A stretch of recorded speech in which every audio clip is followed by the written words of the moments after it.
Now, here's Donald Trump again, a little forgetful, because he's criticizing Barack Obama.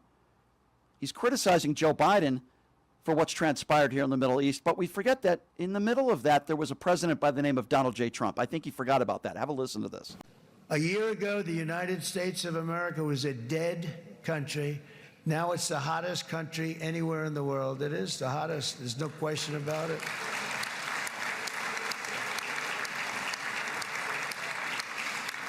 In fact, if you go back a year ago, before the election, although once we had November 5th, we became hot because people got it.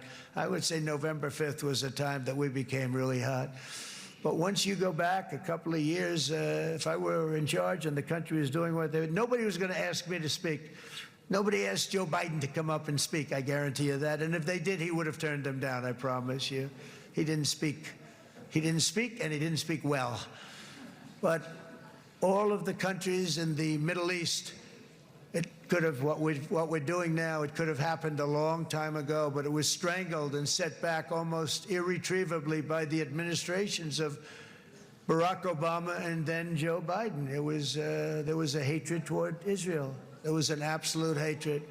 The setbacks really started when President Obama signed the Iran nuclear deal. This was a disaster for Israel, and it was a disaster for everyone. And I remember that Bibi Netanyahu came to the United States and worked so hard to try and get Obama not to do that deal.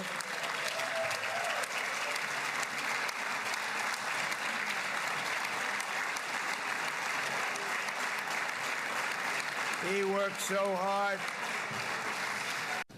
Now, correct me if I'm wrong. Who was the president in between Barack Obama and Joe Biden?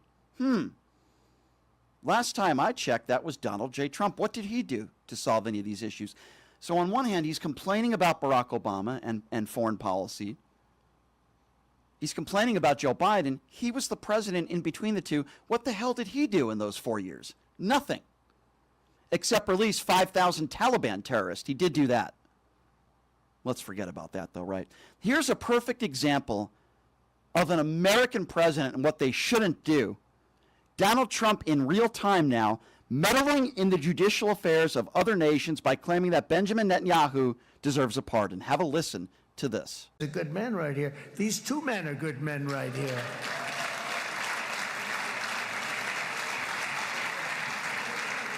Hey, I have an idea. Mr. President, why don't you give him a pardon? Give him a pardon. Come on.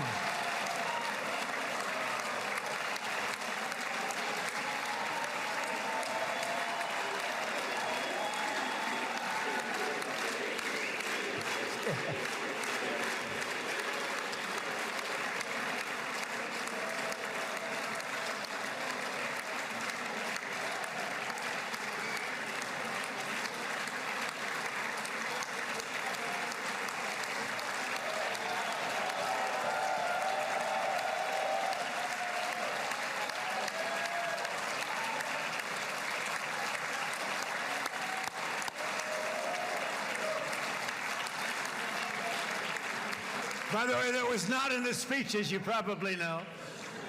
But I happen to like this gentleman right over here, and it just seems to make so much sense. You know, whether we like it or not, this has been one of the greatest wartime presidents. This has been one of the greatest wartime presidents. And cigars and champagne, who the hell cares about that?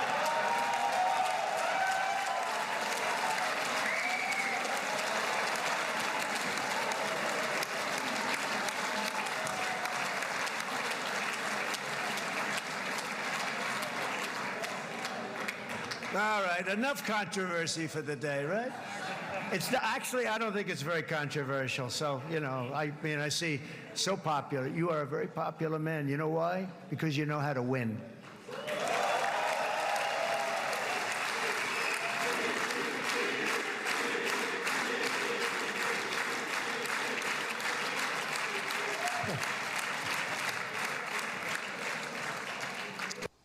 He's so popular that most Israelis can't stand him, and he has no chance of winning re-election. That's how popular he is. And by the way, who are all these morons that are clapping, by the way?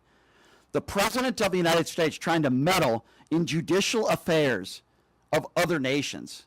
It's despicable and it's disgusting. And if Joe Biden was doing that, or any other president with a D next to their name, MAGA would be having a meltdown. But it's totally okay for Donald Trump to be doing it. It's so despicable and ridiculous. It's unbelievable. And by the way, it was Benjamin Netanyahu, and it was the Israeli government, by the way, that gave us the intelligence under George W. Bush that there were weapons of mass destruction. It was Benjamin Netanyahu that told us, and Donald Trump took every word that was stated by Benjamin Netanyahu, that somehow Iran was furthering their nuclear capabilities, when we know that that wasn't the case. But those idiots in that crowd want to clap. If Donald Trump started praising Kim Jong-un or Vladimir Putin, these same morons would be standing up and clapping. Doesn't matter what Donald Trump says. It doesn't matter what he does. He can praise an evil dictator and they would still get up and give him a standing ovation. That's what we call Trump derangement syndrome, ladies and gentlemen. But I will give Donald Trump credit for this. He did say something over the weekend that I do agree with him on. You have to give credit where credit is due. Now, I've said this on the show before, and I'll say it again. I hope Donald Trump burns in hell one day, because I think he's a horrible human being. I don't think there's any chance that Donald Trump sees heaven.